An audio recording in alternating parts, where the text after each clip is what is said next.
Okay, thank you for waiting. I'm John Tierman of the Center for International Studies, which is sponsoring this talk today, along with the Program on Human Rights and Justice. Before we begin, a few quick announcements. One is that we will have some time for questions at the end of Professor Chomsky's talk. And what we'll do is, at the end of the talk, we can line up on either side in front of the microphone, I think is the best way to do it. And we'll just go back and forth with questions, I hope, rather than statements or manifestos.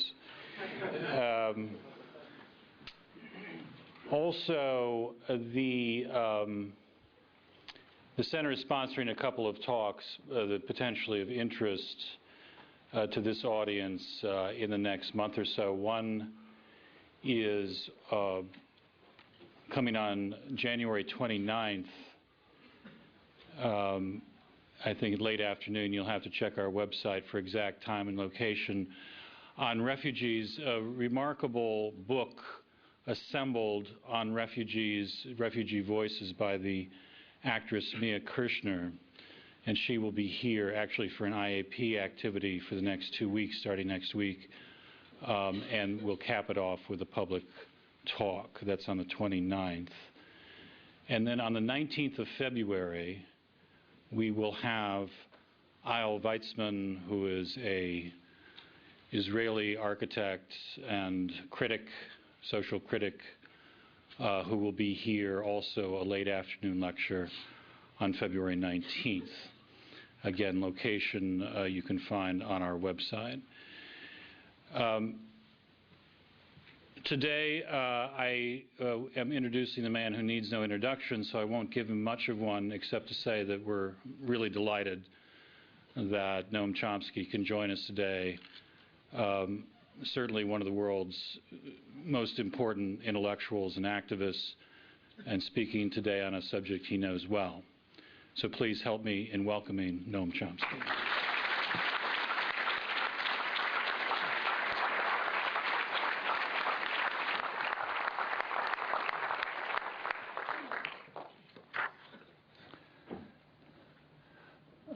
As you know, on Saturday, December 27th, the latest U.S.-Israeli attack on hopeless Palestinians was launched.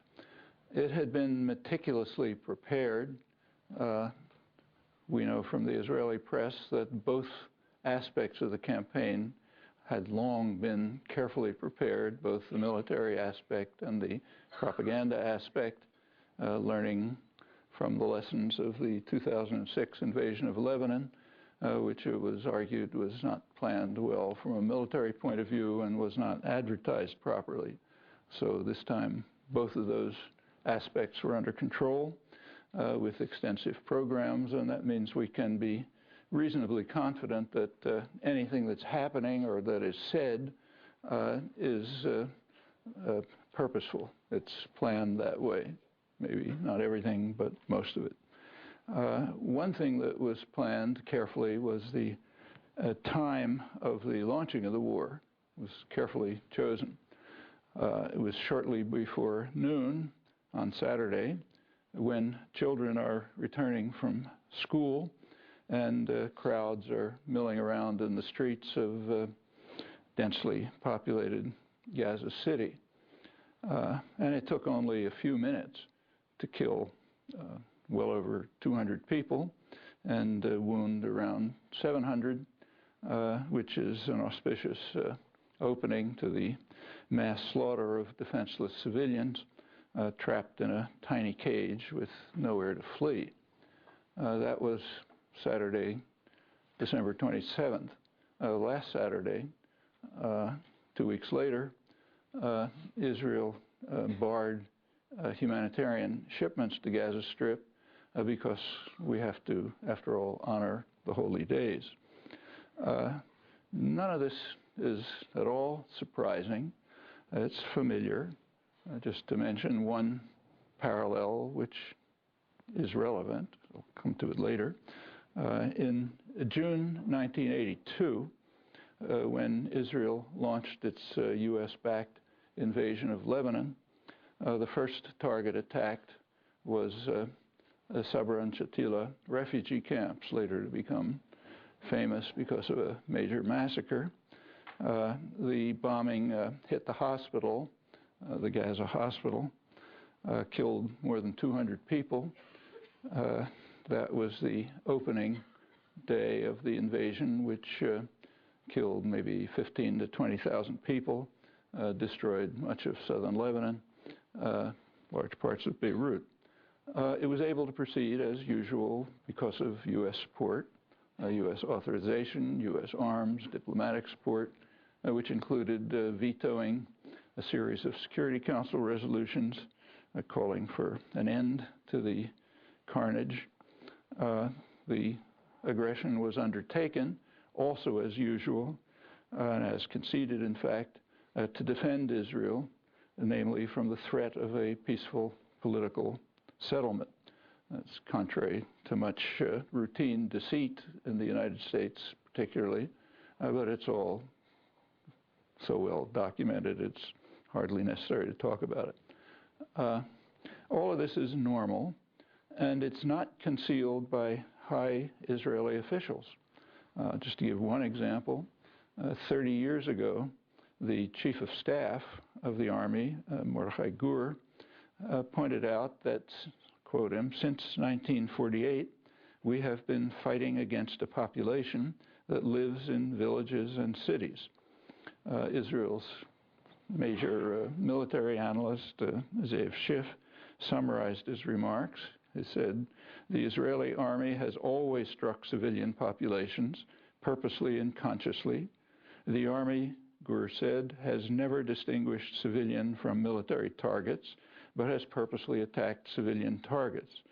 And the reasons were explained right at the same time by the distinguished statesman Abba Eban, considered a dove.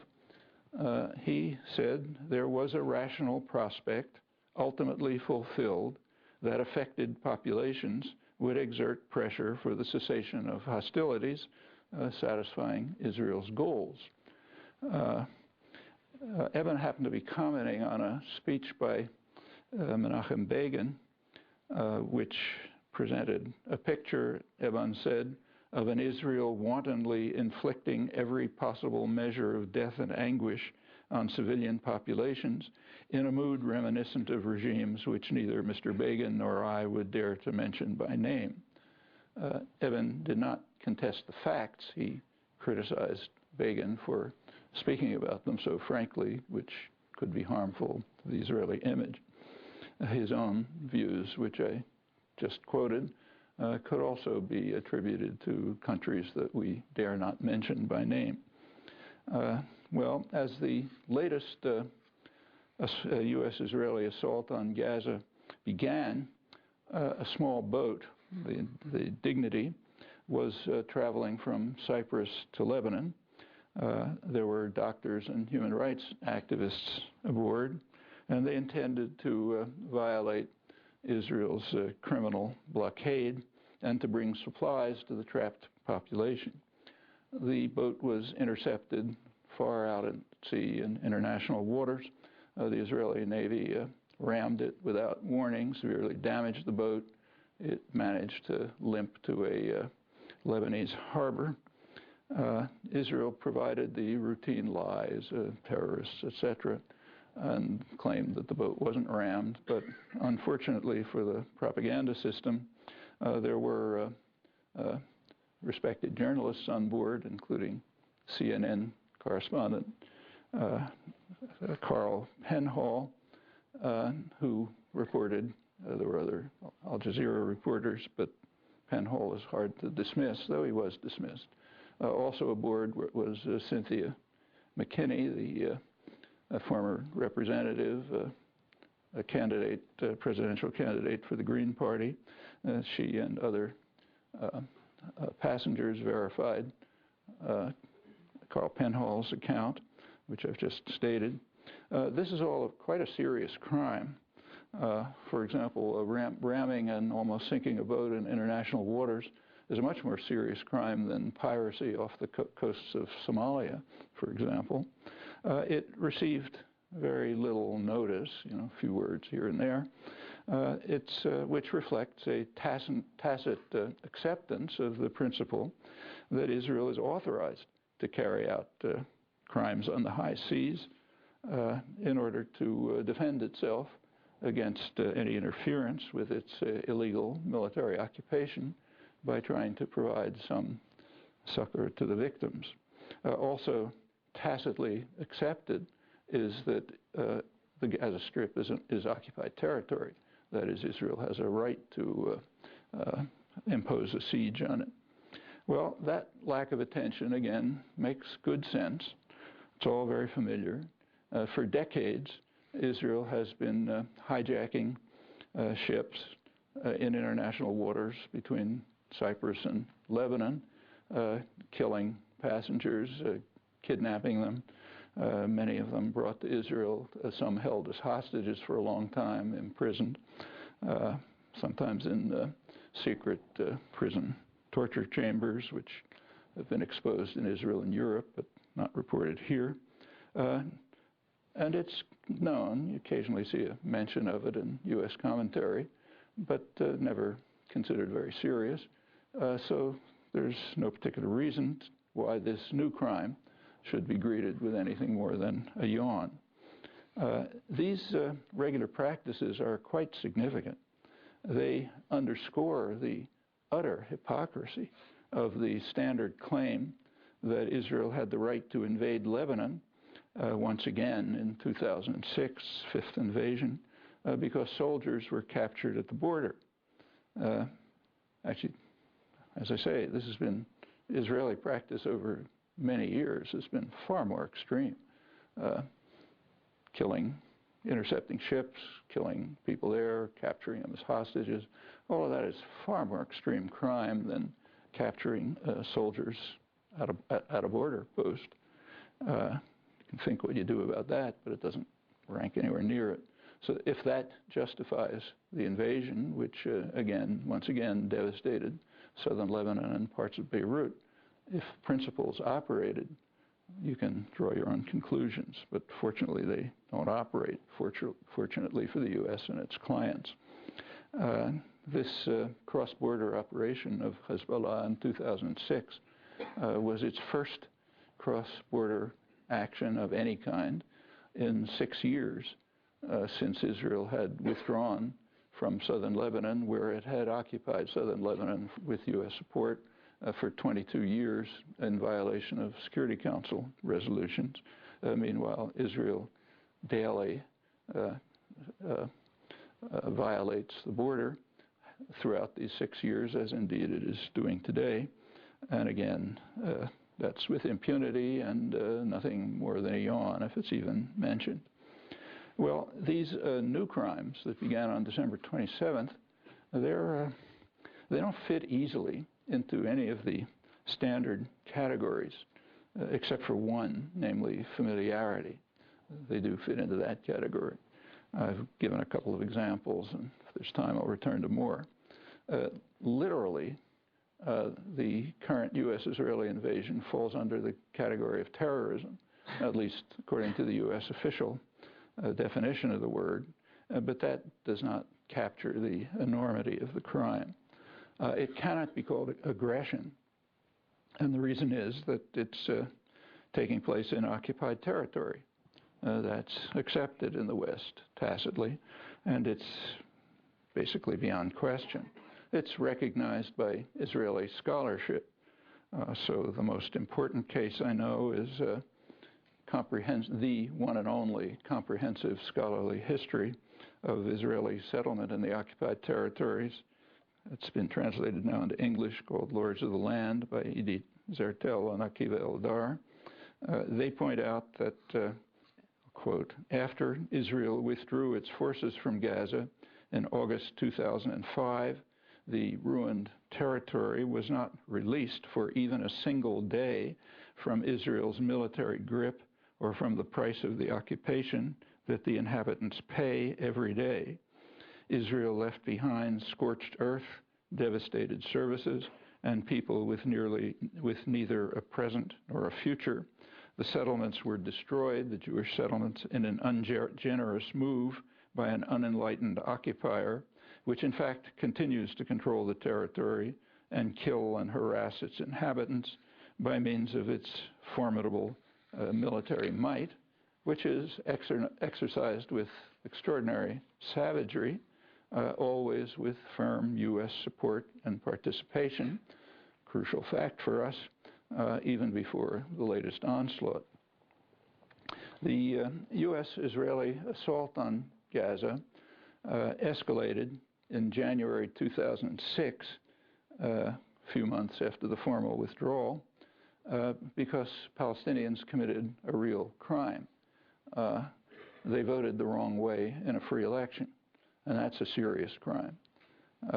They have to learn that, like others, easy to add examples, that there's a cost to disobeying the commands of the master, who incidentally continues to prate about his yearning for democracy without eliciting ridicule from the educated classes, which is quite an achievement of our educational and cultural system, one of many. Well, since terrorism, the terms terrorism and aggression are inadequate, some new term is needed for the sadistic and cowardly torture of people who are caged with no possibility of escape, while they're being pounded daily by the most sophisticated products of U.S. military technology, provided in the certain knowledge that this is how they'll be used. It happens to be in direct violation of U.S. law, of course, also international law, but for self-declared outlaw states, that's just another minor technicality, so there's no need to comment on it. Just how serious these weapons are remains to be completely verified. They apparently include white phosphorus, according to Human Rights Watch, which is another violation of the laws of war and who knows what else. One of the heroic volunteers in Gaza, a Norwegian doctor, Gilbert, describes his sense of horror as an all-out war goes on against the civilian population of Gaza. He estimates that half the casualties are women and children. The men who are killed are also civilians by any reasonable legal standards, almost all.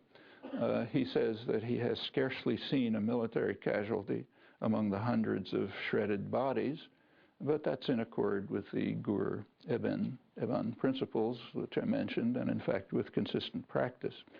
His estimate is confirmed by the UN humanitarian chief, John Holmes, who informed reporters that it's a fair presumption that most of the civilians killed were women and children in a humanitarian crisis that is worsening day by day as the violence continued.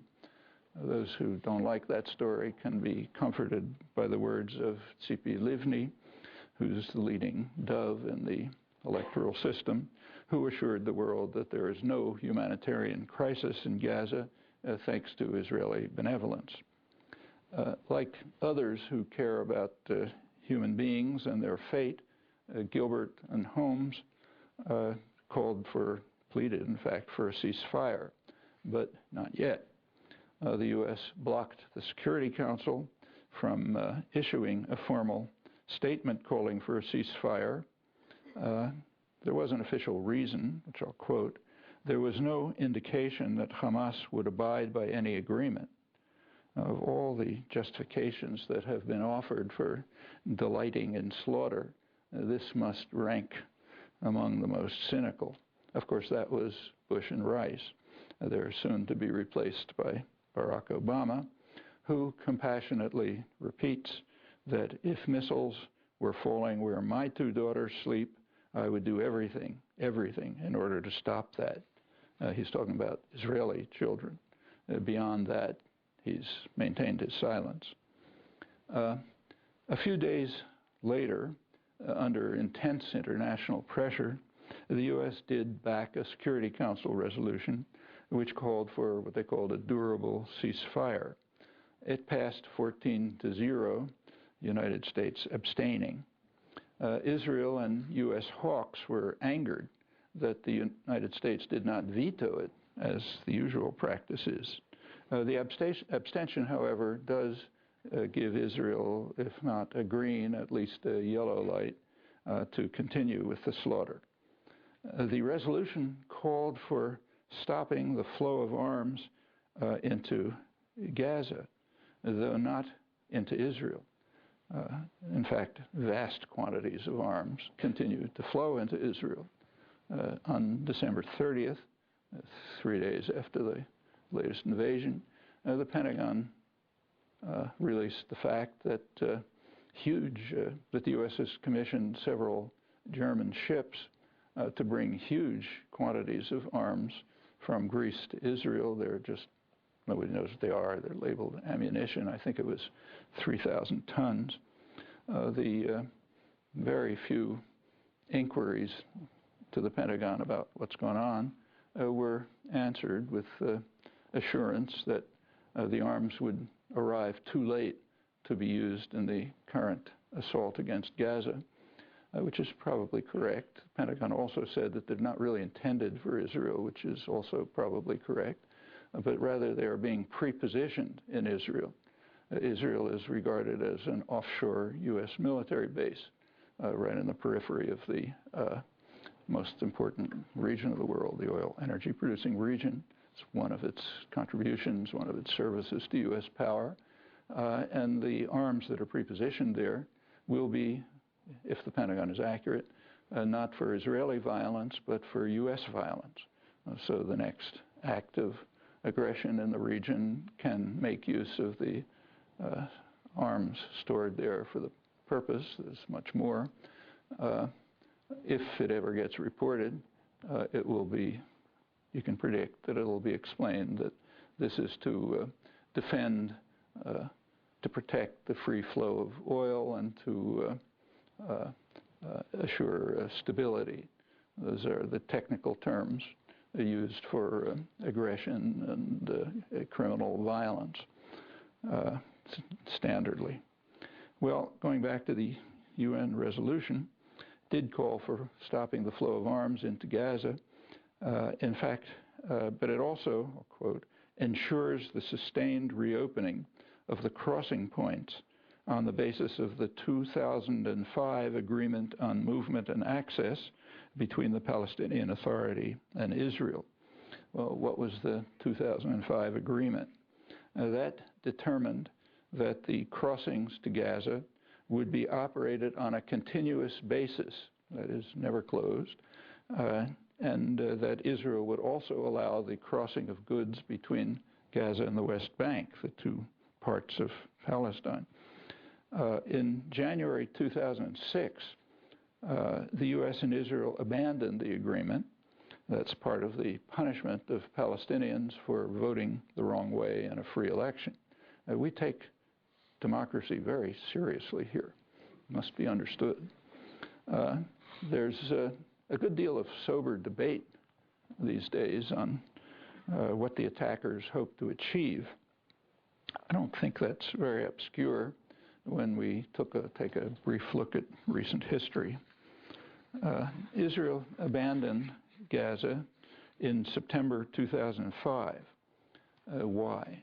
Well, rational Israeli hardliners, like Ariel Sharon, as the patron saint of the settler movement, understood that it was senseless to subsidize a few thousand settlers to live illegally, of course, in the ruins of Gaza, protected by a large part of the IDF, the Israeli army, while they took over, used much of the land and the scarce resources of the territory, including its water. It made much more sense to turn Gaza into what's properly been called the world's largest prison and let the people just rot, and to transfer the settlers to the West Bank, which is much more valuable territory and they can be subsidized illegally to live there. A couple other places. Israel's quite explicit in its intentions about the West Bank in word and in deed. The goal is clearly to, and they say it, to annex the arable land, that's the water supplies, the pleasant suburbs of Jerusalem and Tel Aviv, all of those that lie within what they call the separation wall and annexation wall. It was declared illegal by the World Court, U.S. justice agreeing, but of course that's again irrelevant in outlaw states. The territory to be annexed includes a vastly expanded Jerusalem. That's in violation of Security Council orders that go back 40 years. In addition, Israel will take over, and in fact has been taking over, the Jordan Valley. It's about a third of the West Bank that imprisons what's left.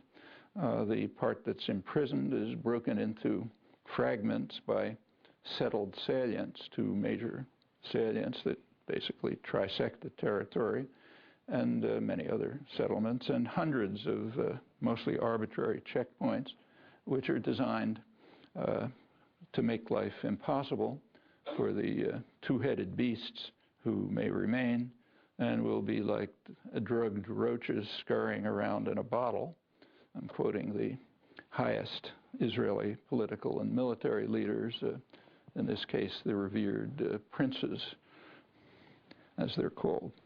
The owners of the land may grant the drugged roaches a few scattered parcels, but that's out of goodwill, not by right.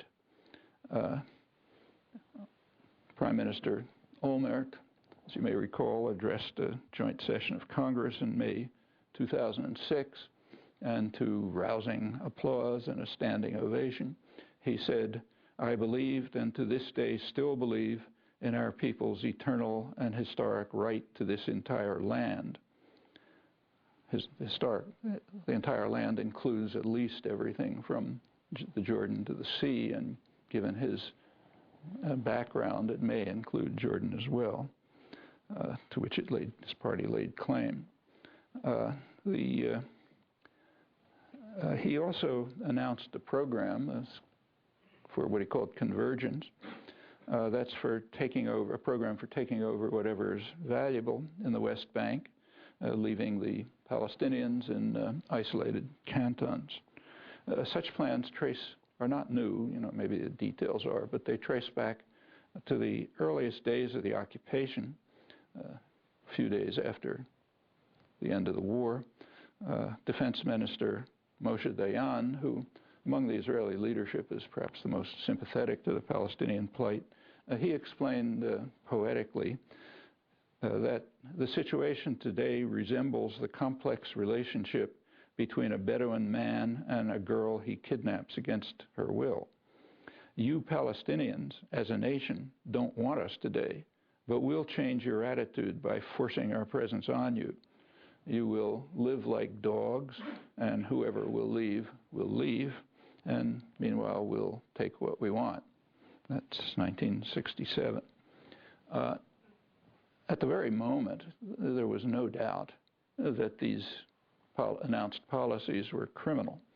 Immediately after the 1967 war, the Israeli government was informed by its highest legal authority, Theodor Meron, well-known international figure in international law. They were informed that civilian settlement in the administered territories, which is what they call them, contravenes the explicit provisions of the Fourth Geneva Convention. That's a serious crime, and it's incumbent on all of the high contracting parties, the parties that signed the Geneva Convention. It's incumbent on them to act to prevent such crimes. Of course, they don't do it. The United States not only doesn't do it, but abets the crimes. But again, in an outlaw state, that's an irrelevance, so there's no discussion of it. That's Theodor Meron.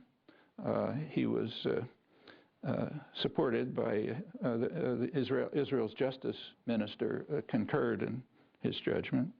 And the World Court unanimously endorsed that conclusion in its decision in 2004 on the annexation wall.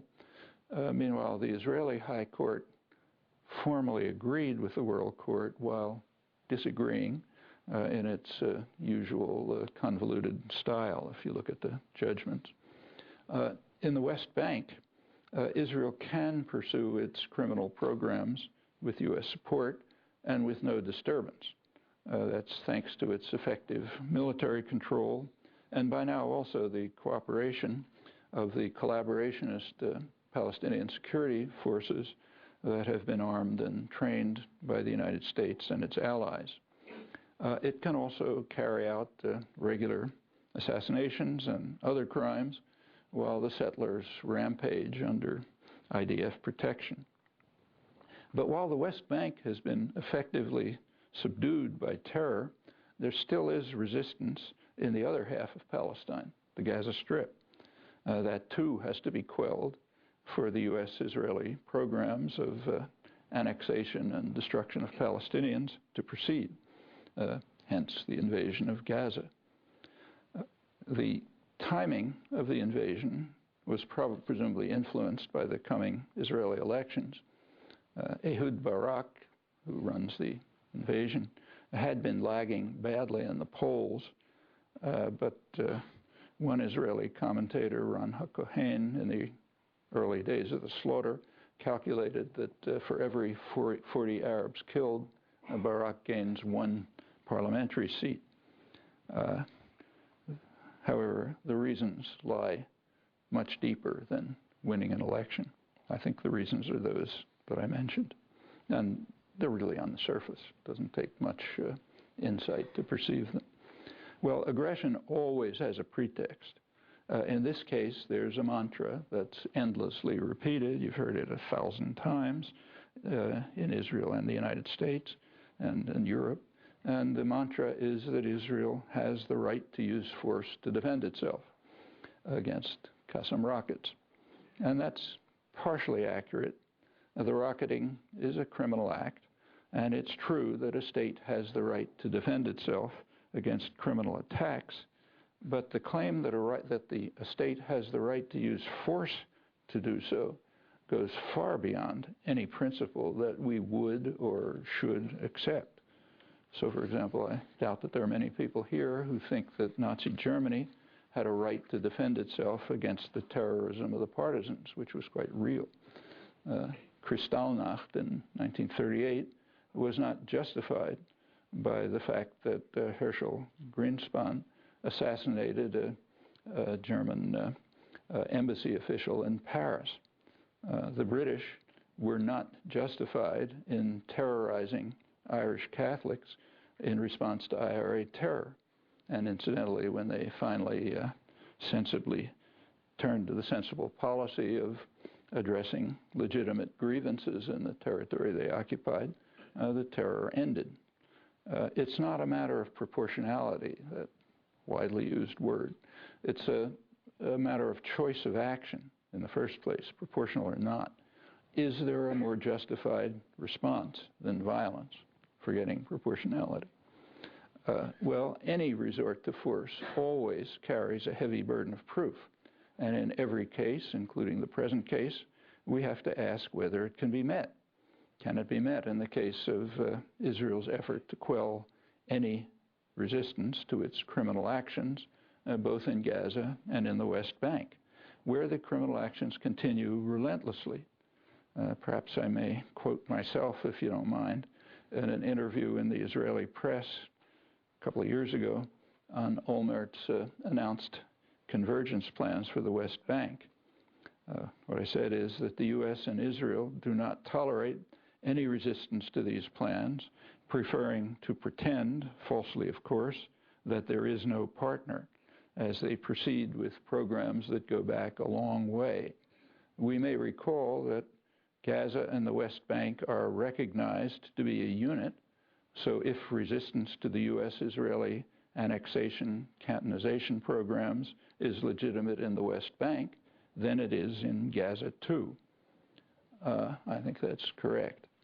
The respected. A separate question is whether the modality of resistance is legitimate. A totally separate question. We may agree that Herschel Greenspan committed a criminal act and that the partisans committed terror, but that has nothing to do with the question whether Germany had a right to respond with force, same in the British case. So those are just two questions that should be separated. Dr. Mustafa Barghouti is a highly respected Palestinian parliamentarian and official. He reported that since George Bush's Annapolis extravaganza in November 2007, you may recall much impressive rhetoric about dedication to peace and justice. He reports that since November 2007, Israeli attacks on Palestinians escalated sharply, with an almost 50% increase in the West Bank, along with a sharp increase in settlements and Israeli checkpoints. Now, quite obviously, these criminal actions are not a response to rockets from Gaza, although the converse may well be the case, as he in fact suggests. Israel has a straightforward means to defend itself. Easy. Put an end to the criminal actions in the occupied territories. That means accept the long-standing international consensus on a two-state settlement on the international border with perhaps minor mutual modifications. That's has been an overwhelming international consensus for over 30 years, blocked by the United States and by Israel. That began officially in 1976, Washington's first veto of a Security Council resolution calling for a two-state settlement. I'm not going to run through the rest of the record. There's no time, but it's very clear. Today, U.S.-Israeli rejectionism is even more blatant than it has been in the past, in part because of the Arab League's formal proposal for a settlement that goes beyond the international consensus, calling for normalization of full normalization of relations with Israel. Every time you see the word Hamas in the newspapers, it's accompanied by Iranian-supplied Hamas, not U.S.-supplied Israel, and Hamas, which is committed to the destruction of Israel. What you don't read is Hamas, which long ago joined the international consensus on a two-state settlement that the U.S. and Israel bar. That would be excluded in the free press, biased. But it's a fact. So the Arab League's calling for normalization. Hamas is calling for a two-state settlement. Iran and Hezbollah have made it clear explicitly that they will abide by any agreement the Palestinians accept. That leaves the United States and Israel in splendid isolation, both in word and also, of course, in actions. They're acting to undermine it and make it impossible, day by day. Now, there is one exception, crucial exception, to the persistent rejectionism of the United States and Israel. You'll recall that in the year 2000, there were negotiations in Camp David, which collapsed. Contrary to the standard story, President Clinton recognized that the U.S.-Israeli proposals at Camp David were quite unacceptable. And in December 2000, he presented what he called his parameters. They were kind of vague, but they were more forthcoming. You could at least imagine a settlement in those terms. Clinton also gave a speech in which he pointed out that both sides had accepted the parameters and that both sides had reservations. They then met in Taba, Egypt, in January 2001 to resolve the differences, and they came very close to a settlement. In fact, in their final press conference, they said if they'd had a few more days, they could have reached a settlement. The negotiations were canceled at that point by Prime Minister Barak of Israel. That's the one break in 30 years of U.S.-Israeli rejectionism. And I should say that it's not that many years ago There's no reason why that one break can't be resumed if an American president decides to allow it to be resumed, in which case there will be no shrieks from the famed Israeli lobby, just as there were none at that time, and it could easily be implemented. Well, it's up to us to determine. Well, I've just reported the facts. You can easily affirm that. I'd urge that you verify them. It's not that hard. Give you the sources if you like. But there's a preferred version, which as usual is quite different from the facts. The preferred version, quote Ethan Bronner, the New York Times correspondent in Israel, the preferred version is that many abroad recall Mr. Barak as the prime minister who in 2000 went further than any other Israeli leader in peace offers to the Palestinian, only to see the deal fail and explode in a violent Palestinian uprising that drove him from power. Well, he's partly right. It's true that many abroad believe these fairy tales, thanks to what Bronner and all too many of his colleagues called journalism. There's also a narrower question than the one I've just been discussing. The narrower question puts aside resistance to Israel's ongoing West Bank crimes. And again, when I say Israel, I mean U.S.-Israel crimes, because it can't be done without U.S. authorization and material and diplomatic and, in fact, ideological support. So put aside all that and just consider Gaza alone. Does Israel have peaceful alternatives to the use of force in response to attacks on its territory, just keeping to Gaza alone? Well, the answer is it surely does. It could accept a ceasefire.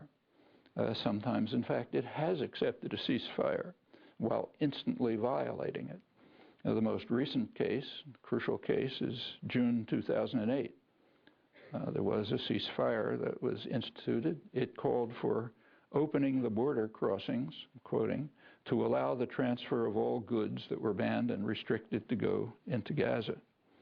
Israel agreed, but immediately announced that it would not open the borders until Hamas released Gilad Shalit, an Israeli soldier who was captured by Hamas in June 2006, the end of that ceasefire.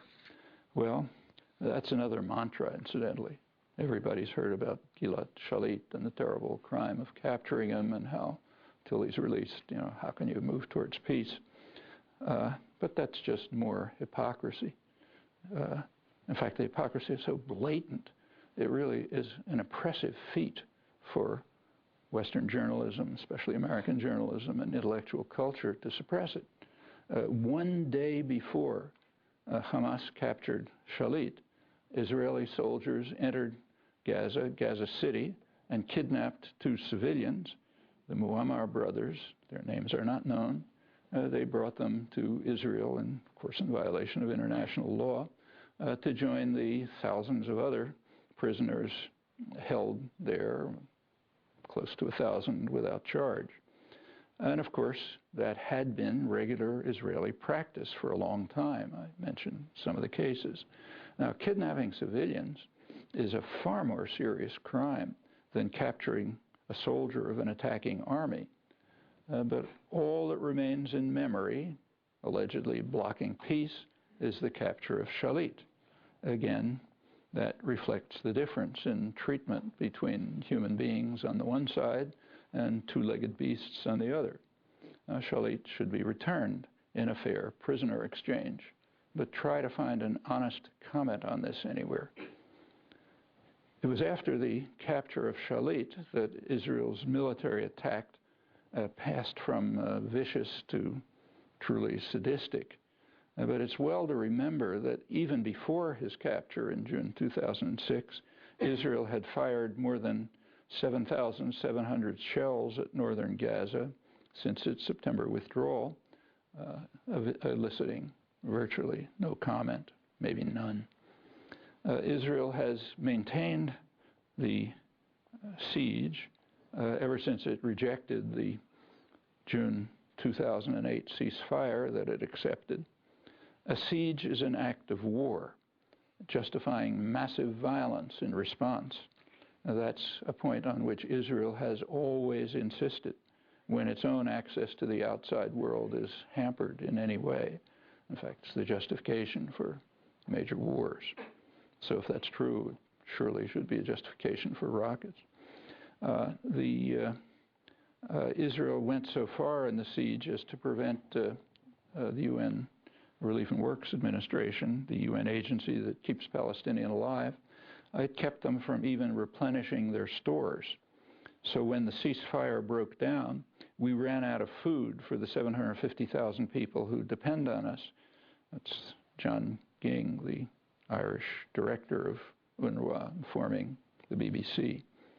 Well, despite the continuing Israeli siege, again, a serious act of war, rocketing sharply reduced during the period of the ceasefire. The ceasefire broke down last November, November 4th, with an Israeli raid into Gaza. The raid was very carefully timed, as usual. It came shortly before Hamas Fatah talks in Cairo that were aimed at reconciling their differences and creating a single unified government. That would have been the first such meetings since the Civil War in June 2007 that left Hamas in control of Gaza, and it would have been a significant step towards advancing diplomatic efforts.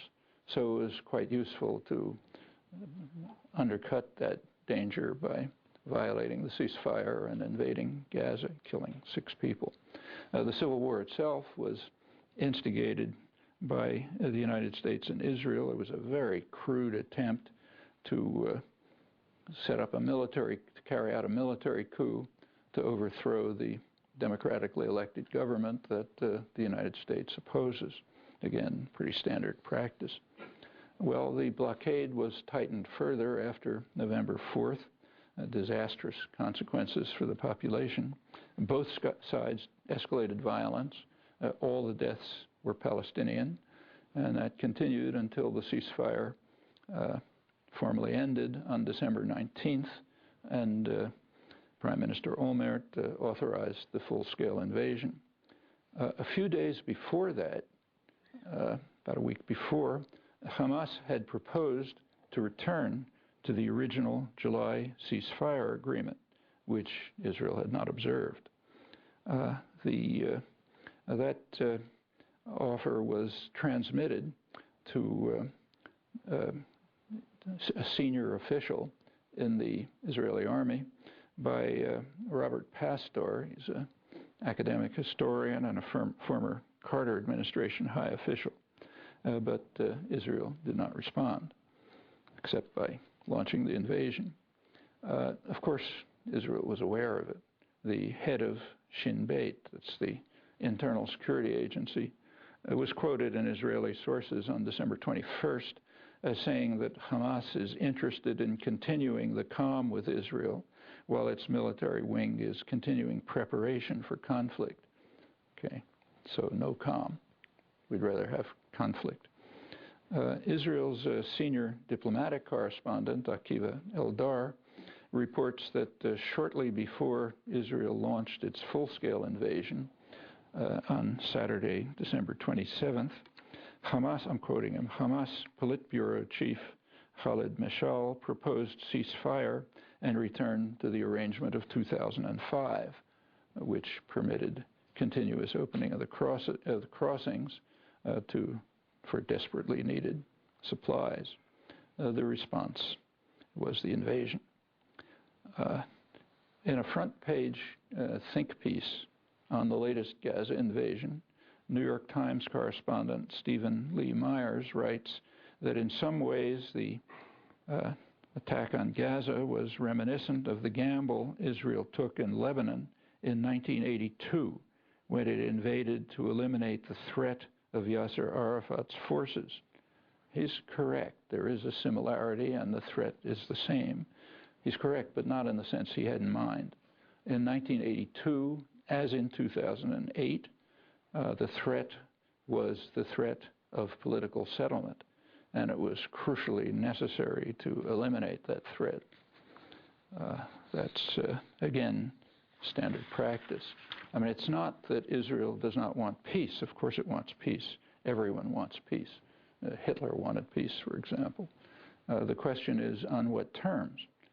From its origins, long before the establishment of the state, the Zionist movement has understood that to achieve its goals, it would have to delay political settlement, meanwhile slowly building facts on the ground as the basis for some eventual settlement. Even the occasional agreements, as in 1947, were recognized by the leadership to be temporary steps towards further expansion. The 1982 war is a dramatic illustration of the need for undercutting the threat of political settlement. It was called pretty openly in Israel a war for the West Bank. If we can get rid of the diplomatic efforts of the Palestinians, which were becoming very annoying, we can continue to take over the West Bank at the cost of the destruction of Lebanon and the killing of thousands of people. The 1982 Lebanon war was followed by Israeli support for Hamas so as to undermine the secular PLO and its dangerous peace initiatives. Another case that should be familiar, if it isn't, is Israeli provocations before the 1967 war, which were designed to elicit a Syrian response that could be used as a pretext for Israeli violence and for the takeover of more land. That's at least 80% of the incidents, according to Defense Minister Moshe Dayan. Now, this persistent effort to delay political accommodation has always made perfect sense. It's not irrational. And the same is true of the hysterical lies about how there is no partner. There simply is no other way to take over land where you're not wanted. So it's sensible. And for the same reasons, similar reasons, Israel has consistently preferred expansion to security. That's been particularly evident since 1971, when Israel made a really fateful decision, I think, backed by Henry Kissinger, namely the decision to reject the offer of a full peace treaty by President Sadat of Egypt, which incidentally offered nothing to the Palestinians. It's an agreement that Israel and the United States were compelled to accept at Camp David 8 years later. It's after a major war, which was a near disaster for Israel and immense suffering. Now that goes down in history as a wonderful achievement of U.S.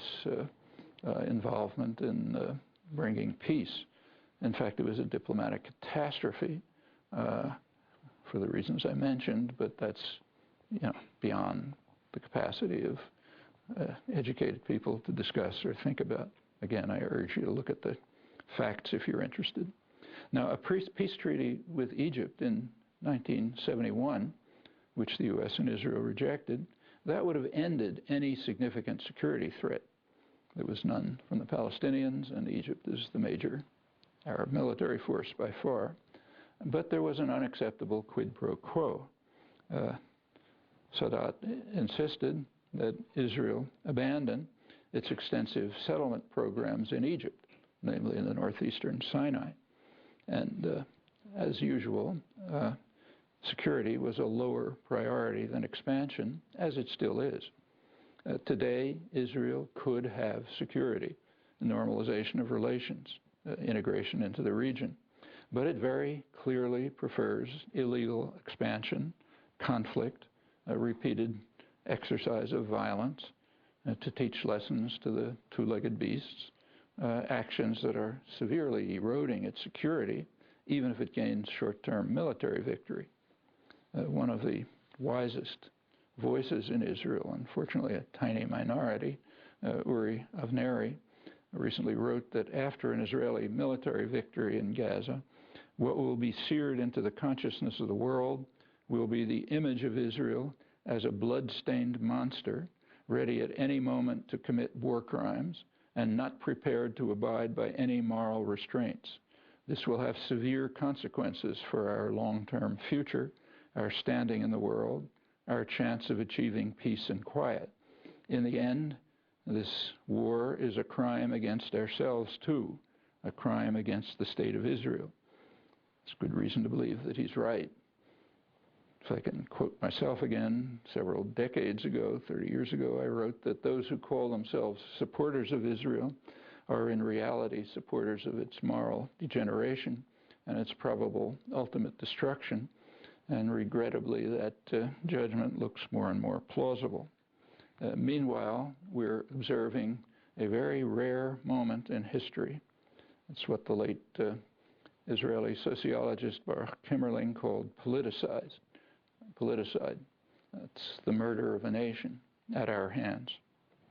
Thanks.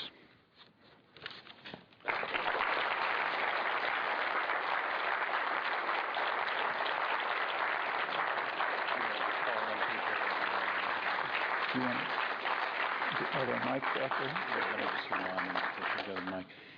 If you have questions for Professor Chomsky, you should go to the mics, as I said earlier, and just line up, and we'll recognize you as time permits. I see one. Is there another one? Is there another one? The other one is over there. You see him? Oh, no. Oh, yeah. One you could never see. Okay. Okay. Yes, good morning, well, good evening, Professor Chomsky. And my question is about the consensus, the American consensus about the support or Israel's role as part of America's geopolitical future. Recently, there was a letter in the Financial Times about how our support for Israel is such a huge geostrategic gift to China and other competitors. It's a huge one? Geostrategic gift to China. To China? And the other competitors. Yeah. Are we seeing a crack in the consensus about the role of Israel? It's a serious question. One can debate whether it's been wise for the United States to take the position of extreme support for Israeli violence and terror, expansion, criminal acts, to reject political settlement. That's a question that can be asked. What we do know is that American elites think it's right. I mentioned the military, which is very happy with it, partly because Israel is just a major and obedient military base.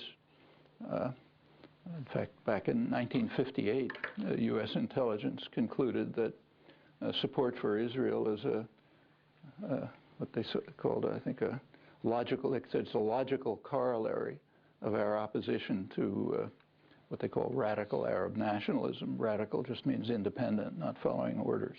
So yes, it's a logical corollary to support to opposition to independent Arab nationalism. And if you look at in 1967, when the relations really became firm, there was a reaction, immediate reaction to a major service that the United States, that Israel performed for the United States and for its major allies, Saudi Arabia, namely destroying the basis for secular Arab nationalism in the region, Abdel Nasser's Egypt. And so it continues. And up till today, the military is quite happy to have an obedient, powerful military force. According, it's Israel's air and armored forces, small country, but its air and armored forces are larger and technologically more advanced than any NATO power outside the United States. Of course, it's because it's an offshoot of the United States.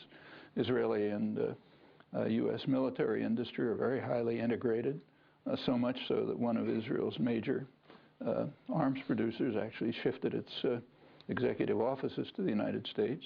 American high-tech industry is very enthusiastic about Israel. You can tell that just by looking at investment flows. They've been shooting up, including the major corporations, Hewlett-Packard, Microsoft, Intel, Warren Buffett, and so on. So they apparently think it's fine. American educated elites think it's fine. Ever since 1967, they were very impressed by Israel's military capacity and have maintained that, that delight in being supportive of a major, powerful military force. Of course, always with a humanistic cover, but that's normal. So the fact of the matter is that across the spectrum of major actors, well, they seem to be pretty happy about it. Is it wise? You could debate it. I mean, I don't think it's wise. As I said, I don't think it's good for Israel. I think they made a terrible mistake in 1971 by refusing peace, security, and insisting on expansion. And in fact, they were later compelled by force to back away from that expansion. That's at Camp David, continue with other expansion. But, you know, that's my judgment. I don't determine policy. But yes, it's a fair question. Could be asked. Thank you. First of all, I just would like to offer my condolences. I would like you to elaborate a little on you talked about the plan. This was planned in a military sense and planned in a propaganda sense. And I would like to ask you to elaborate on aspects of the way in which the propaganda side has been given expression in a couple of areas. First of all, I noticed that CNN and Reuters, among other major corporate media, use the term incursion repeatedly. Secondly, another reporter from the New York Times, you mentioned Ethan Bronner, Stephen Erlanger, who's reporting from Jerusalem, had a story reporting on what Israeli military sources had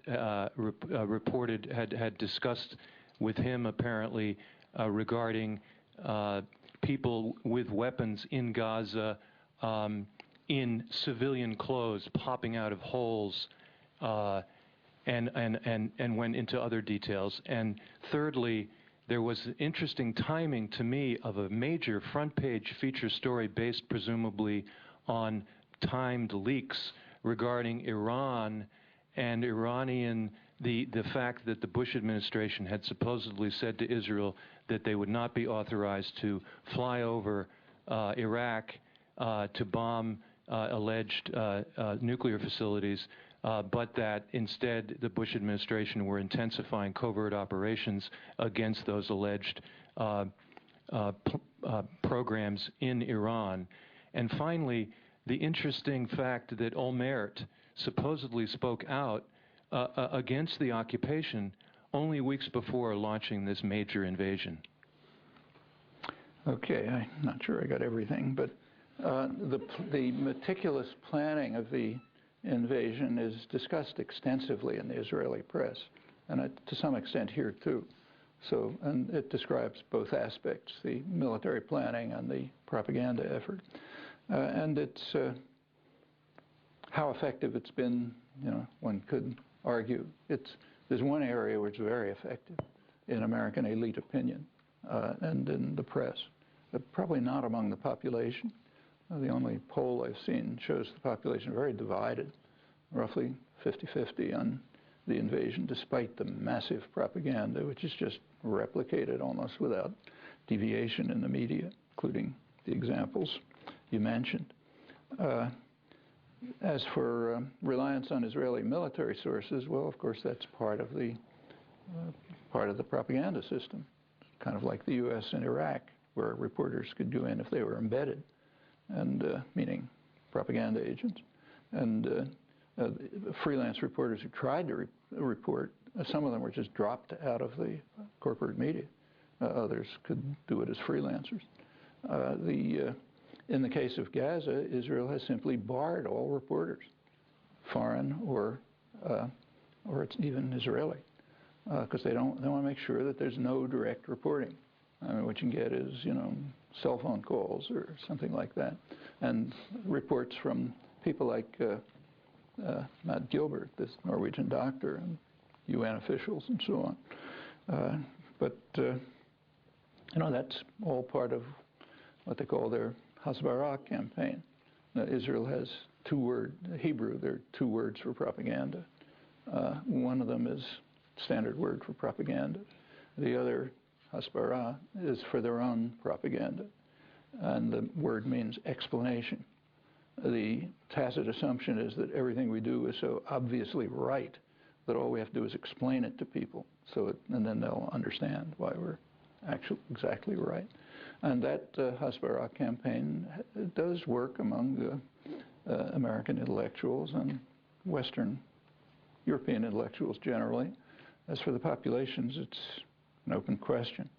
I should say even on the rejectionism, although it's almost 100% supported by the educated sectors and the media and so on. Of course, it's not called that. The facts are always suppressed.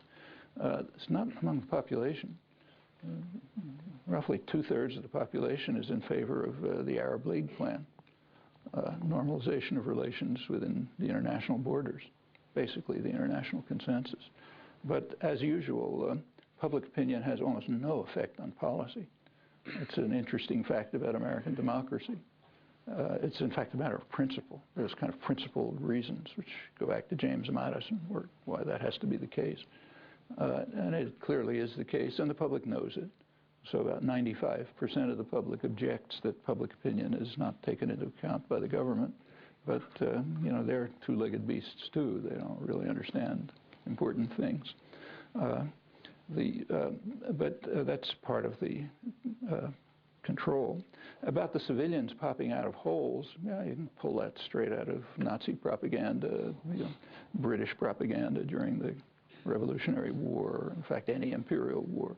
I mean, any invading imperial power would be delighted if resistance, if people who are resisting put on uniforms and stood out in an open field so they could be destroyed by overwhelming military force. And they get very upset when, you know, Minutemen and others don't accept these rules. They should be wearing red coats like the Hessian soldiers, the British mercenaries. So sure, that's standard. I mean, what's interesting is that I think you said Erlanger could even repeat such nonsense without collapsing in ridicule. About Iran, that's, you know, we don't know the details, but the reports are interesting. They do indicate two things. One, that the U.S. barred Israel from overflying Iraq, which would make it very difficult for them to attack Iran. And the other aspect is that they apparently admitted that they're carrying out terrorist actions inside Iran. That's not the first time. There's been evidence of that for some time, including major terrorist acts from Pakistan and Afghanistan. But again, that's normal for an outlaw state. The failure to, the lack of support for an Israeli attack is interesting. I mean, I think it's pretty clear that Israel does not want, that the United States does not want Israel to attack Iran. That could lead to a major conflagration with huge effects for American troops, for oil supplies, everything else.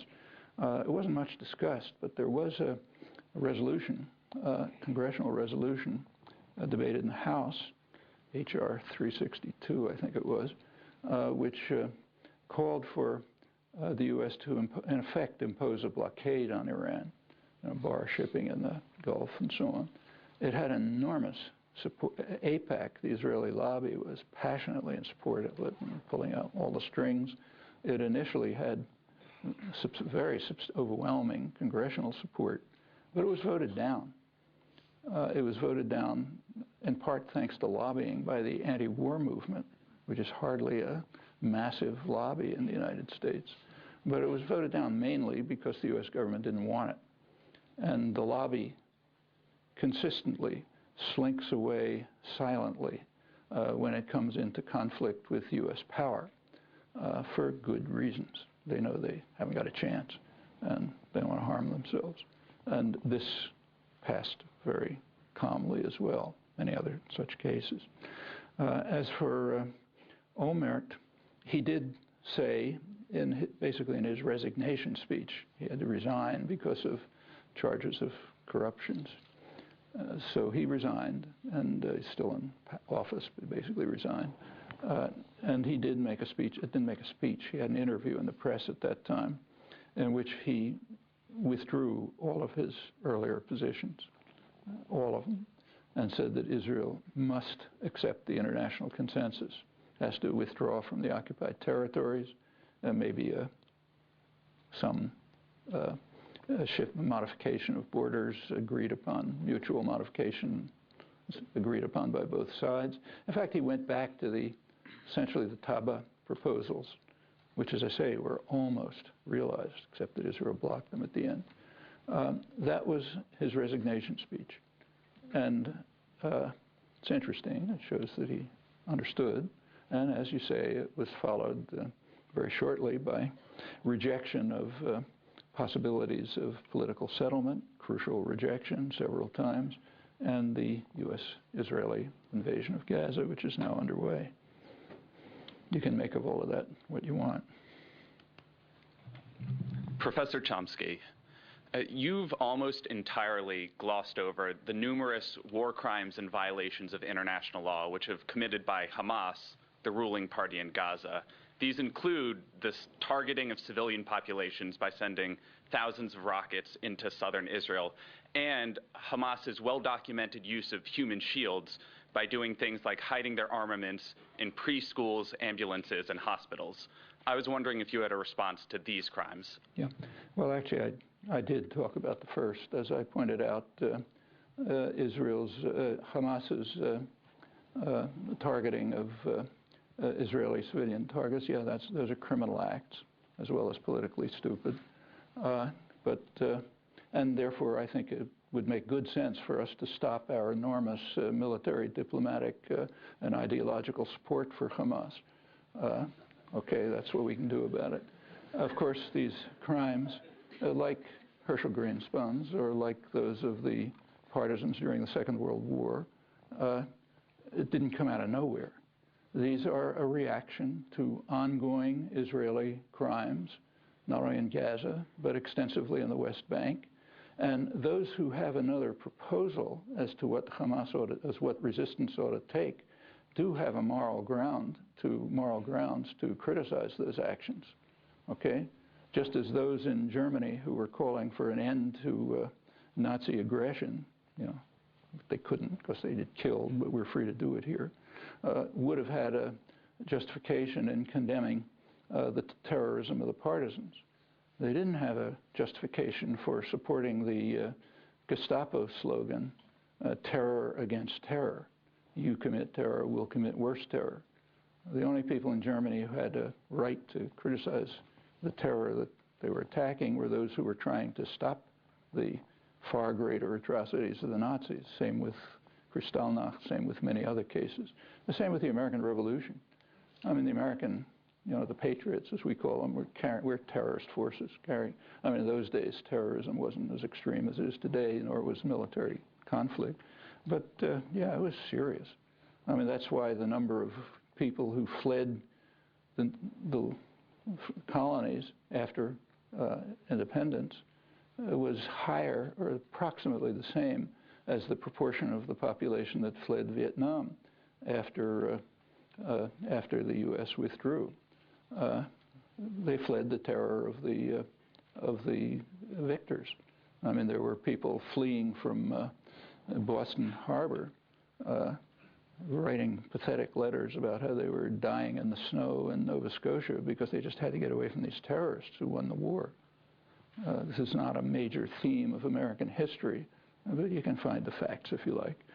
And they had good reason to, because yes, Nathaniel Greene's forces, for example, were straight terrorist forces. And of course the British objected to this. How dare they hide, you know, in civilian places to shoot at our soldiers. As for the well-documented facts that you mentioned, the documentation is zero. The sole source for those claims is Israeli propaganda. Maybe it's true, you know, maybe it isn't. It's hard to imagine where you could hide in Gaza or live in Gaza, except near a civilian target. Israel, of course, does it all the time. So if you ask where the Israeli military command is, yeah, it's right in the middle of the cities. Where are they going to put it? Sure, even though the documentation happens to be zero, not well documented, nevertheless, it's almost certainly true, and it offers no justification whatsoever for destroying the universities, destroying the schools, mental health clinics, attacking hospitals, shooting at ambulances, all the other crimes that you can read about if you want to bother looking. And the crimes are really serious. So actually I brought with me a report, which I have not seen reported in the American press, from the, let's see if I can find it, from the Gaza water utility. This is January 10th, a press release. They describe, I won't bother reading it, but they essentially describe how hundreds of thousands of people in Gaza are without water because of Israeli attacks on water systems and also attacks on sewage systems and, in fact, power plants, which make anything run, so that one discharging pond is leading to a major catastrophe that threatens the lives of thousands of people just by drowning and sewage flooding. Well, okay, sure, some Israeli propagandist can tell you, yeah, there was a mortar hidden in the sewage system. Maybe there was. Does that have anything to do with these atrocities? Nothing, you know, for very simple reasons, the ones I mentioned. There is a right to resort to violence in self-defense if there are no alternatives. And in this case, there are very clear alternatives. Stop the criminal activities and accept the peace treaty. Okay? Not very hard. Stop your crimes, and that'll end the rocketing that you're concerned with.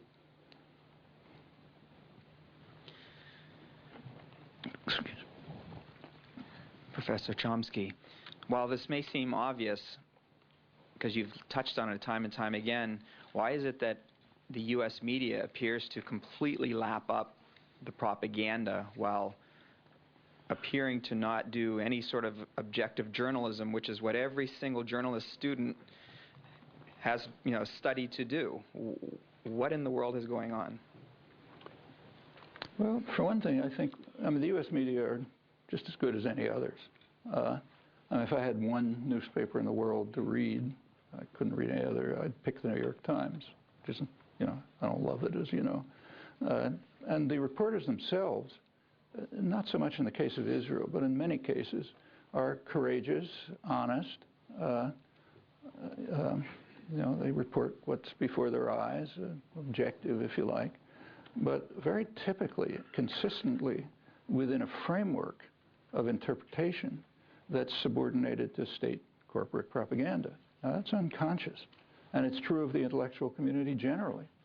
One of the reasons I write about the media is because it's easier to study the New York Times systematically than, say, to study academic scholarship systematically. That's a huge effort beyond my resources. But it's basically the same. You know, there aren't many differences. And it's the same in the general educated population. There is an assumption that the U.S. cannot do anything wrong. It can make mistakes, but can't do anything wrong. Individuals may do things wrong, like there may be a bad apple here and there, but we can't do anything wrong as a people. So take, say, the invasion of Iraq. Barack Obama is praised, even by the left, for what's called his principled opposition to the Iraq war. What was his principled opposition? Basically, we can't get away with it. He says it was a strategic blunder.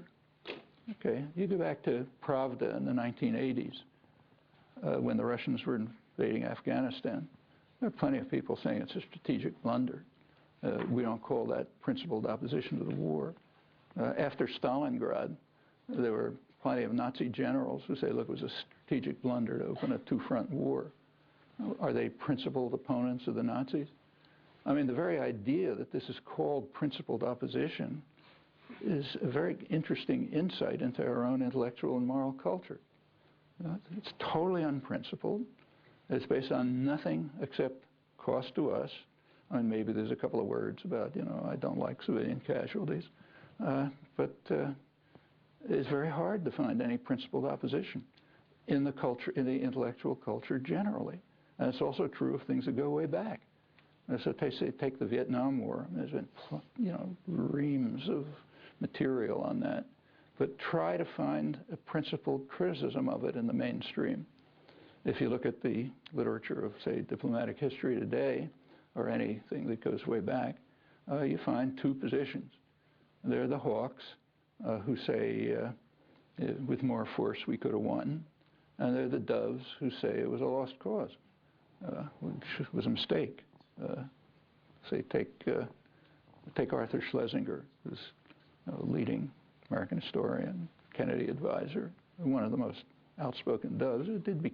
He was a strong supporter of the war under Kennedy to the extent that he paid any attention to it at all. In fact, he paid almost no attention to it, even though Kennedy did directly attack South Vietnam and carried out many atrocities.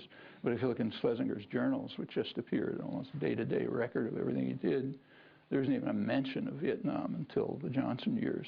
There's a lot about swimming pools and who jumped in naked and that sort of thing, but nothing about Vietnam. But by 1966, 67, he was, like others, becoming critical of the war. And he wrote a book which is considered one of the important criticisms of the war. It's called Bitter Heritage. And he was very explicit, nothing hidden. He described his controversy with his friend Joseph Alsop, a major journalist who was a strong supporter of the war. And Schlesinger said something like this. She said, "We all pray that Mr. Alsop is right, and that with more force, the surge of the day, we will be able to win victory in a land of wreck and ruin, with everything destroyed and so on and so forth. That's what we all pray, but it probably won't work." And then he said, if Mr. Alsop is right, and we do win victory in this devastated land, we will all be praising the wisdom and statesmanship of the American government. And that wasn't ironic. He meant it, And yes, that's the attitude of liberal doves. That's why when U.S. casualties decline in Iraq, people say, well, maybe it really was a success. Okay, killed 1 million people, drove millions out of the country, destroyed the society, left it as a total ruin. Okay, but not too many American casualties, and the big problem is they're not doing what we say. There is mass nonviolent resistance in Iraq. It's actually a major triumph of nonviolent resistance, has compelled the invaders to back down from their, at least in words, we don't know if they'll live up to it, from their major goals. Okay, but who describes things that way? Where can you find a principled criticism? And this is not a critique of the press, because the press are reflecting the educated culture. They're reflecting the mentality of Harvard, MIT, Yale, and so on. That's the culture from which they come. And I think the reporting is very accurate. In fact, a large part of what I've written is actually defense of the press for its professionalism and objectivity. You may know of a book that Edward Herman and I wrote called Manufacturing Consent, which is about the media.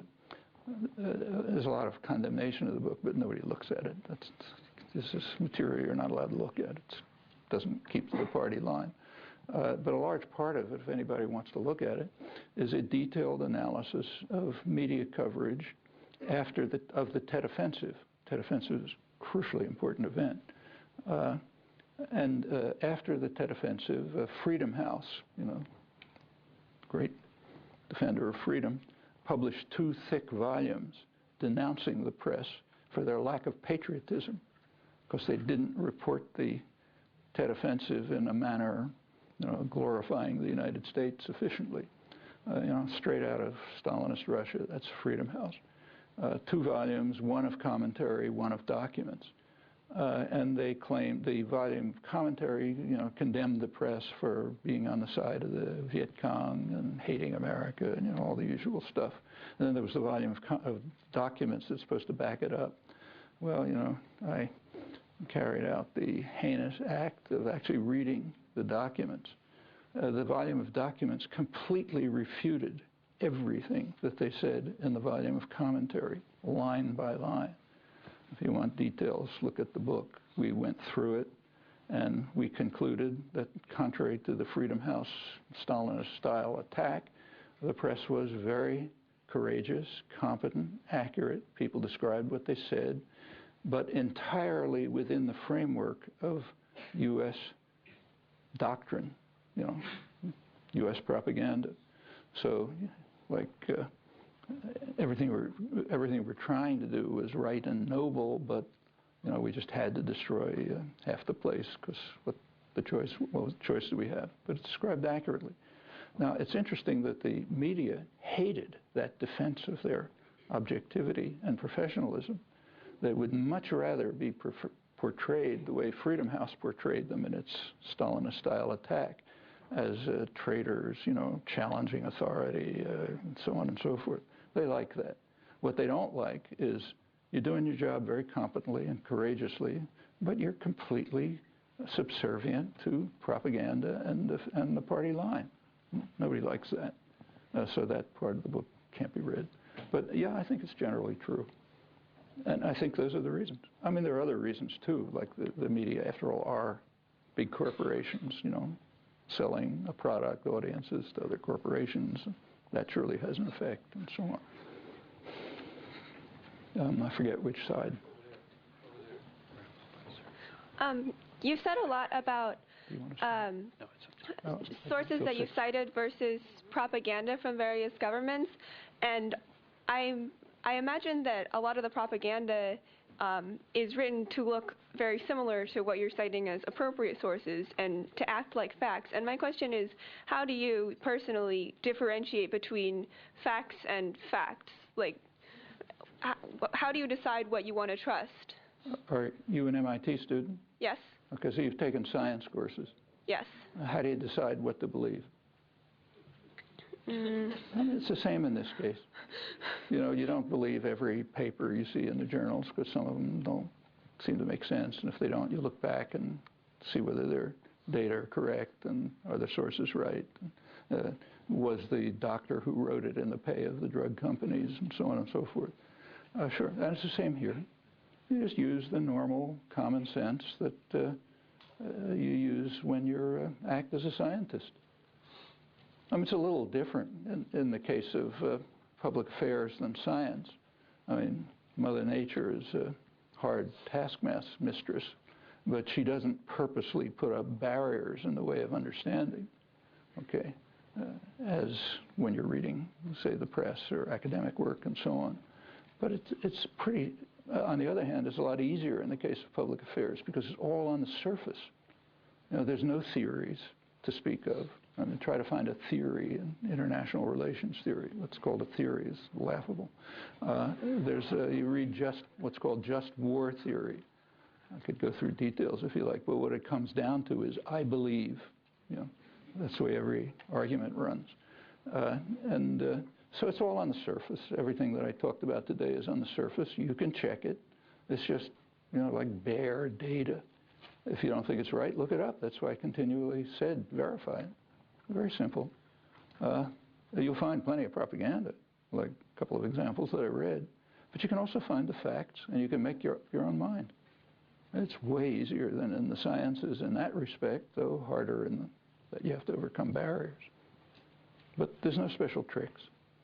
In fact, you know them all if you've taken science courses.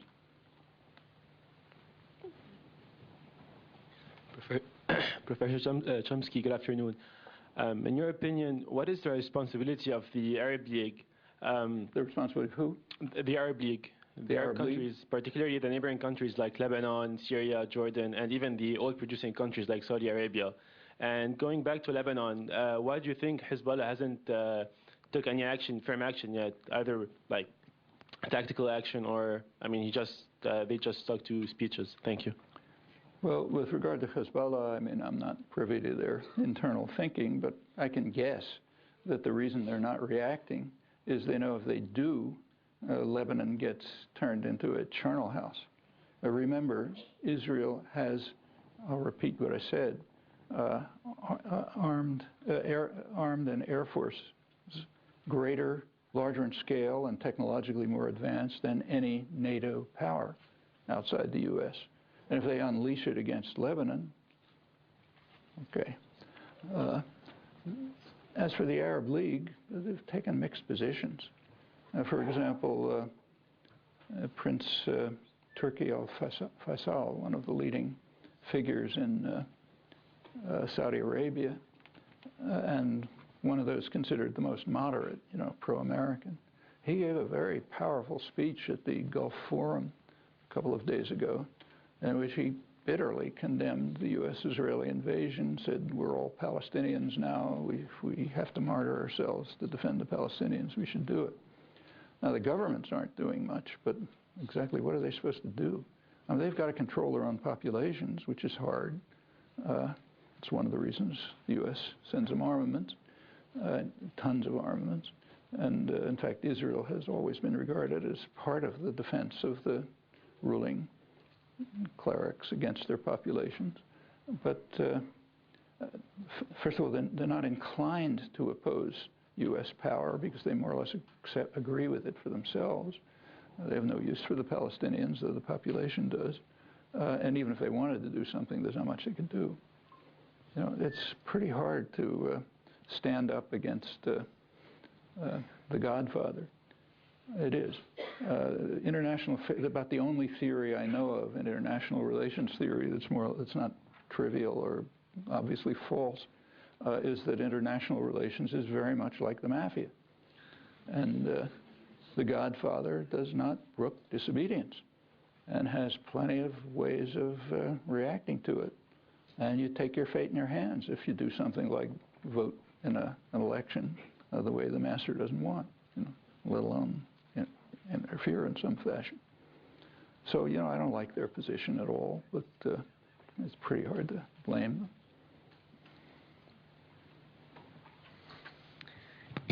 You mentioned one of the reasons for the strong U.S. support of Israel being the military base that they provide us in the Middle East.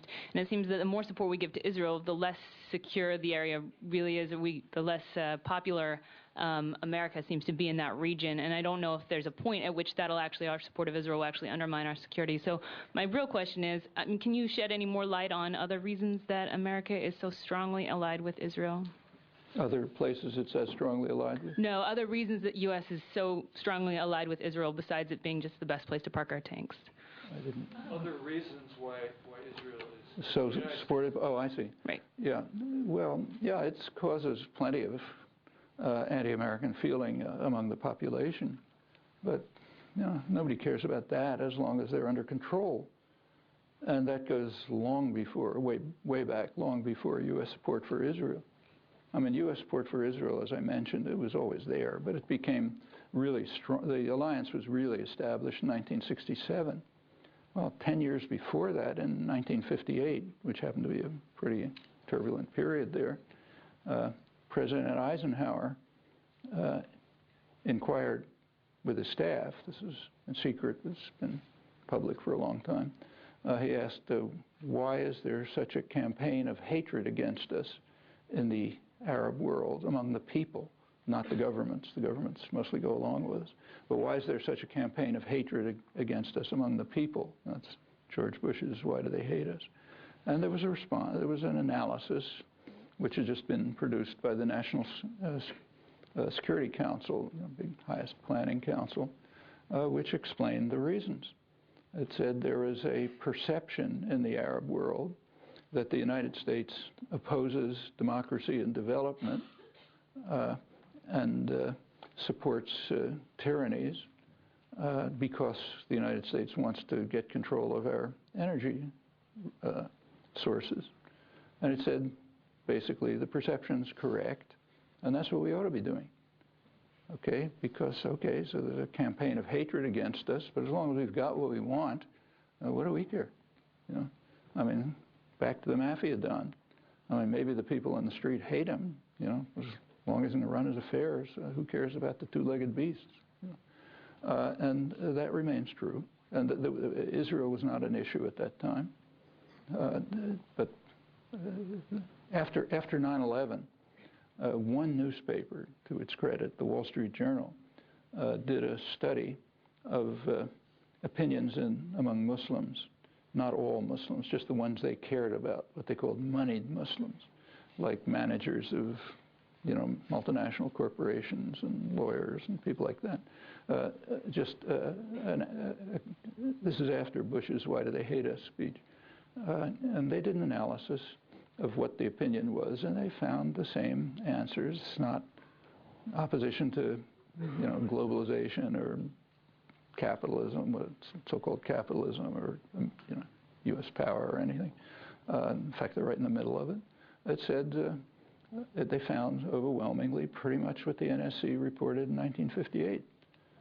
They oppose the U.S. support for brutal autocracies, its opposition to democracy and development, because of its interest to gain control of our resources. Now, by 2001, they added other reasons. One of them was U.S. involvement in the crushing of the Palestinians. And the second, another topic we're not allowed to talk about here, was the sanctions against Iraq, which were genocidal. Clinton probably killed more Iraqis than Saddam Hussein, and they protested against that. Well, it's kind of like off the agenda here, but no, she wanted to know what the reasons. Yeah. Well, I mentioned some of the reasons, so I'll just go over it again. One is it's a major military base. Two is what I quoted from U.S. intelligence back in '58. It's a logical corollary of U.S. opposition to Arab nationalism to support Israel as the only reliable base in the region. Third is it's very closely integrated with U.S. high tech. It's a big part of the U.S. economy. We got to know that at MIT when Microsoft and HP and those guys are in love with Israel, that has an effect on policy. And of course they are in love with it, as you can just tell by investment patterns, for good reasons. It's a nice relationship. Same in other respects. There's an ideological connection, especially among intellectuals, since 1967, since Israel's victory. There are other reasons that go sort of deep in the culture. What Israel's doing, has been doing, resonates pretty well with our own history. The forcible and violent displacement of the two-legged beasts and settlement by a superior race, that's American history. Very explicit American history back to the 17th century, and very explicit. And the same is true of the providentialism.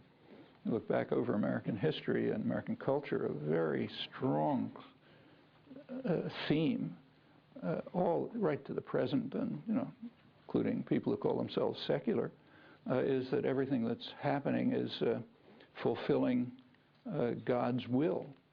God has a plan for the universe, and we're filling it. We're carrying out a mission by wiping out the indigenous population, by stealing their lands, by conquering half of Mexico, by invading Vietnam, whatever it may be.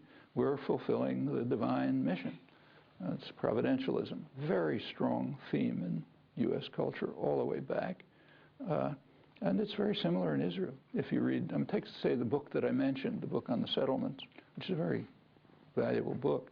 One of its main, a lot of it is concerned with the thinking of the major groups of the settlers, the Gush Emunim, who are not marginal in Israel. In fact, they're highly honored as capturing the real essence of Israel and Zionism and what it is. And it's basically providentialist. By settling every inch of the land, we are carrying out God's will. We're bringing the Messiah.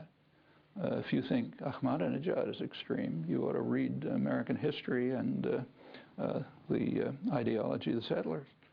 I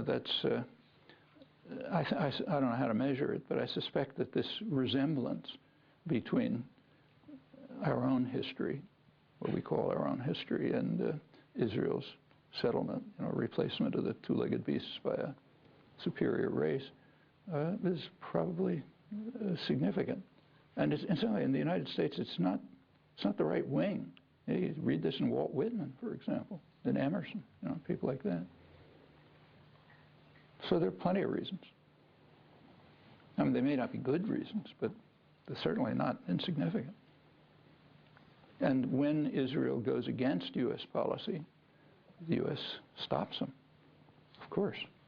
The case I mentioned about attacking Iran is one, but there are many others.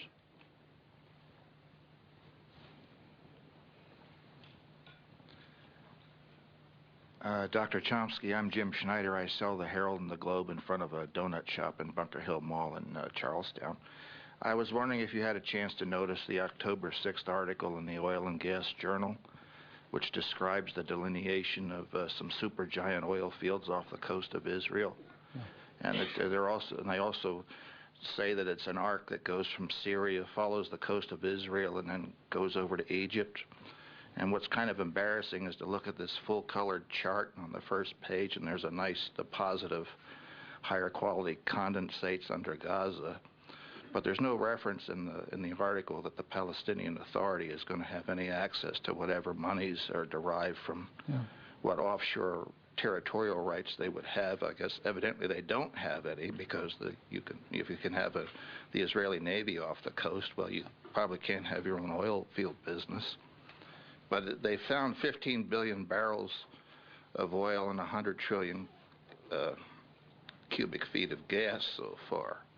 But nobody seems to mention it. You know, it's about rockets, and it's about who killed whose kids first. It's not about dirty old oil, especially if it's a hell of a lot of it.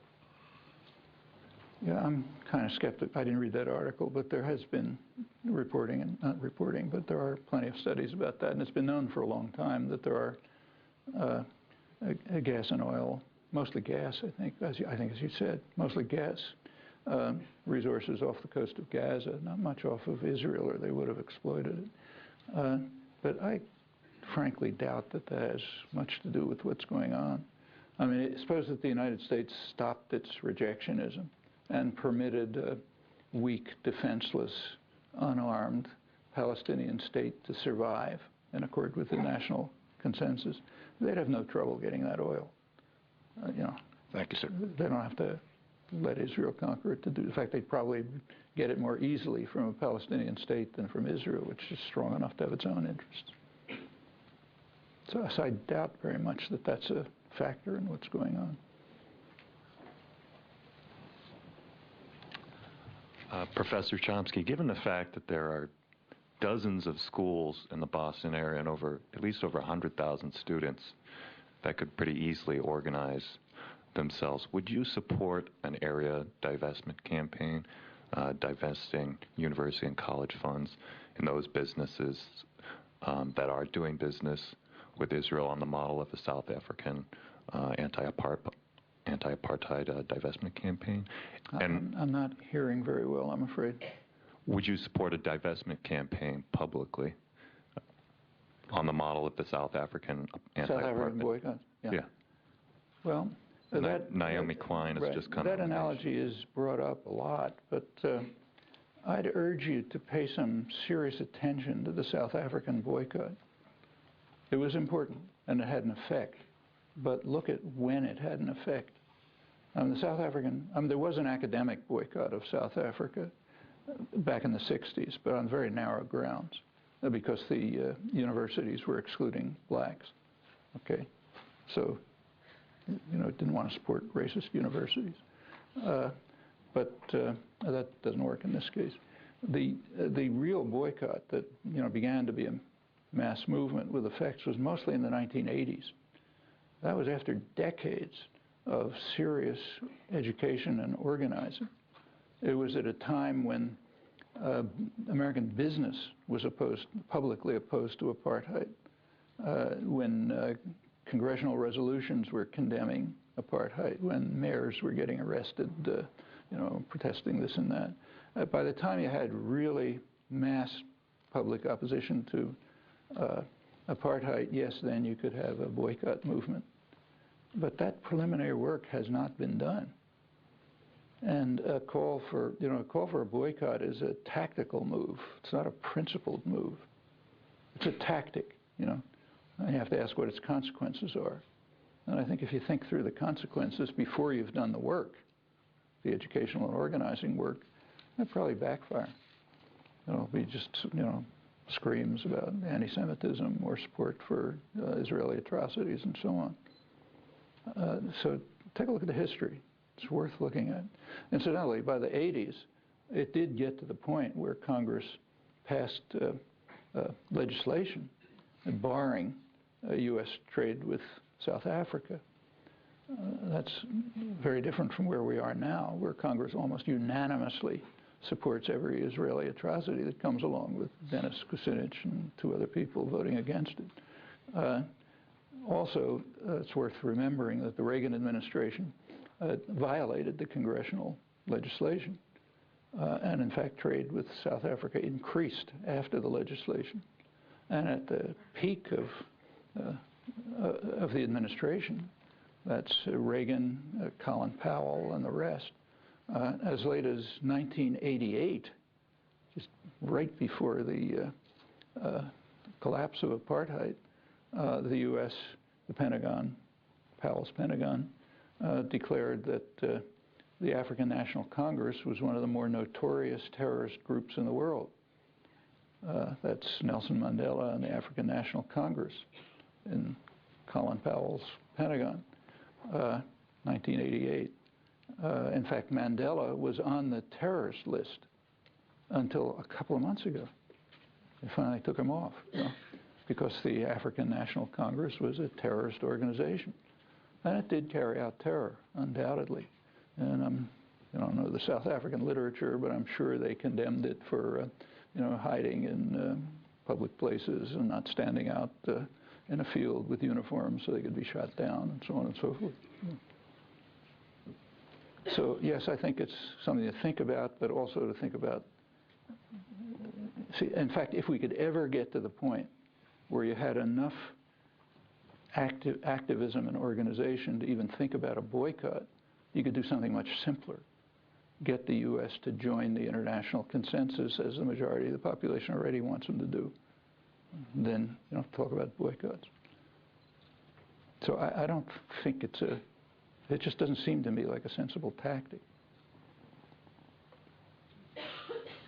It's quite apart from any question of principle. Professor Chomsky, I just had a 2-part question. The first part of the question is, what exactly is the planned outcome, is Israel's planned outcome after the recent bombings and recent action against the Gaza Strip and post-invasion?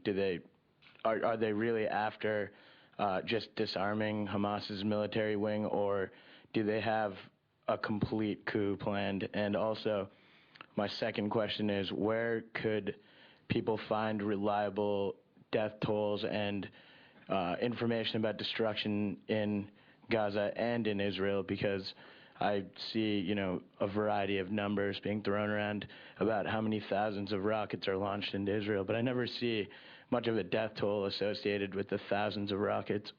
I'm not sure really what their capacity is, and some people say that they're resembling of bottle rockets.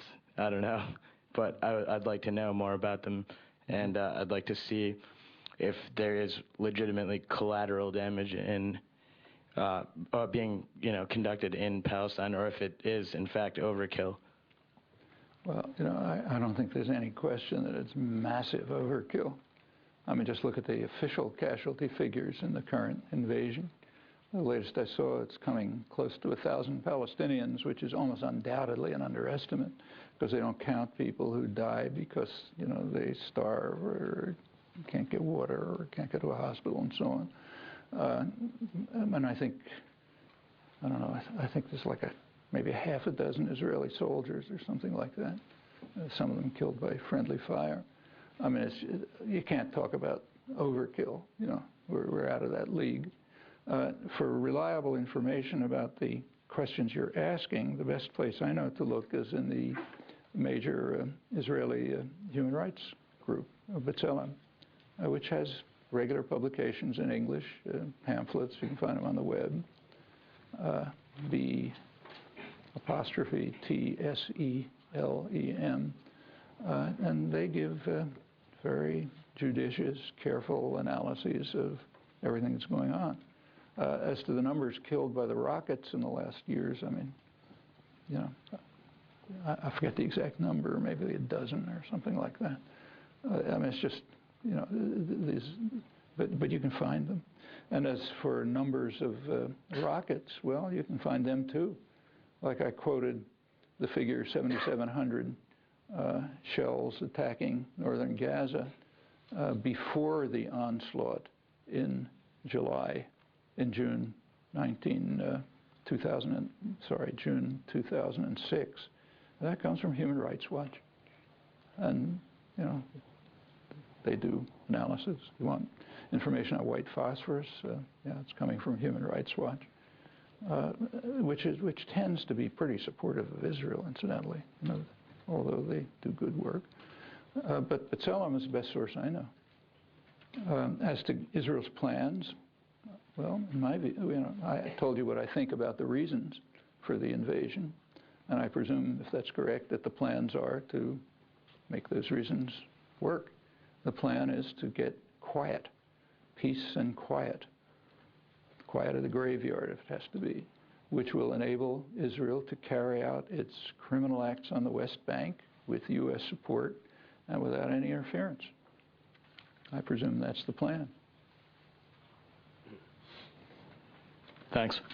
Thank you, Noam. Yep.